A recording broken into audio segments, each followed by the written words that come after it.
नसल्ली अला रसूलिल करीम वहुवा बिलमुमिनीन रऊफुर रहीम अम्मा बाद फ़अऊज़ु बिल्लाहि मिनश शैतानिर रजीम बिस्मिल्लाहिर रहमानिर रहीम वलिल्लाहि अलन नासि हिज्जुल बैति मन इस्तताअ इलैहि सबीला सदक़ल्लाहुल अज़ीम इन्नल्लाह व मलाइकतहु युसल्लूना अलन नबी या अय्युहल्लज़ीना आमनू सल्लु अलैहि व सल्लिमू तस्लीमा अल्लाहुम्मा सल्लि अला सय्यिदिना व मौलाना मुहम्मदिन व अला आलि सय्यिदिना व मौलाना मुहम्मदिन व बारिक व सल्लिम व सल्लि अलैहि।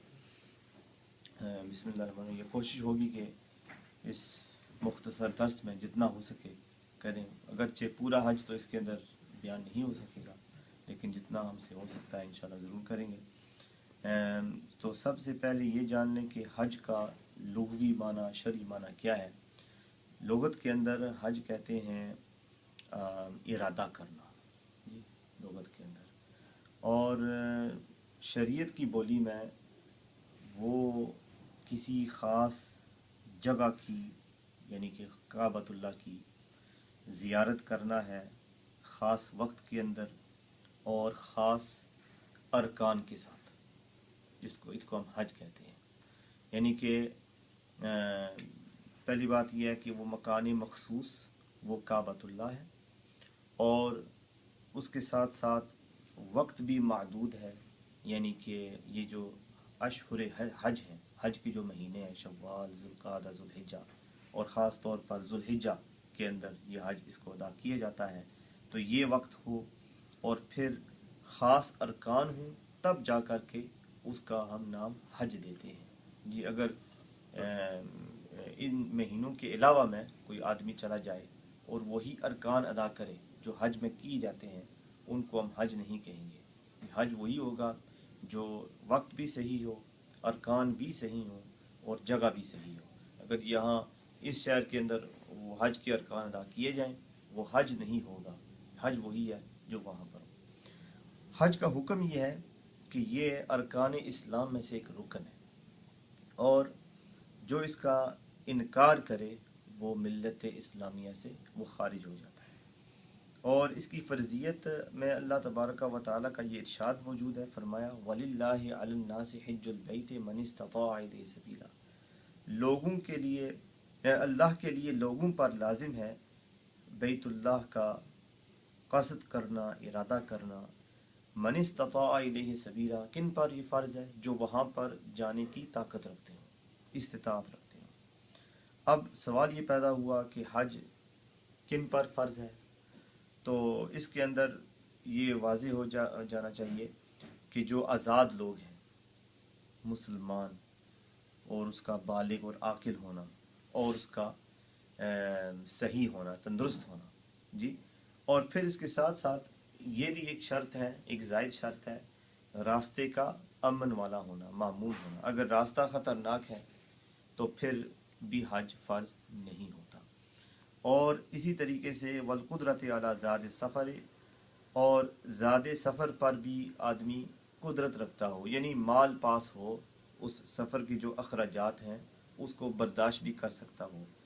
और इसी तरीके से वयश्तरितु अन यकून हाज़ल मालु फ़ादिलन अनिल मस्कन, ये जो माल साथ लेकर जाएगा ख़र्चे के लिए, ये माल जो है उस माल से ज़ायद हो जो घर में छोड़ के जा रहा है। यानी कि घर का जो ख़र्चा है वो भी चलाना है अपने पैसों से, और फिर उस जो दूसरा जो हिस्सा है पैसों का, ये उसमें से फिर ये अखराजात भी ये साथ निकालने हैं।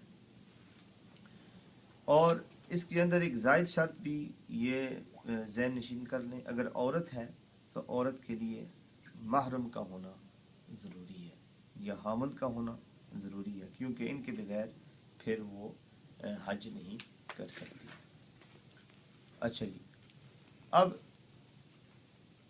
ज़ाहिर है जिस तरह नमाज के अंदर फ़राइज़ होते हैं, वाजिबात हैं, और हम समझते हैं कि अगर हमारा नमाज के अंदर फ़र्ज़ रह जाता है, हमारी नमाज टूट गई, तो हमने उस नमाज को उसका इयादा करना है। इसी तरह हम ये जानते हैं कि अगर हमारा वाजिब रह जाए तो फिर वाजिब को सजदा साहब के ज़रिए से इसको पूरा किया जाएगा।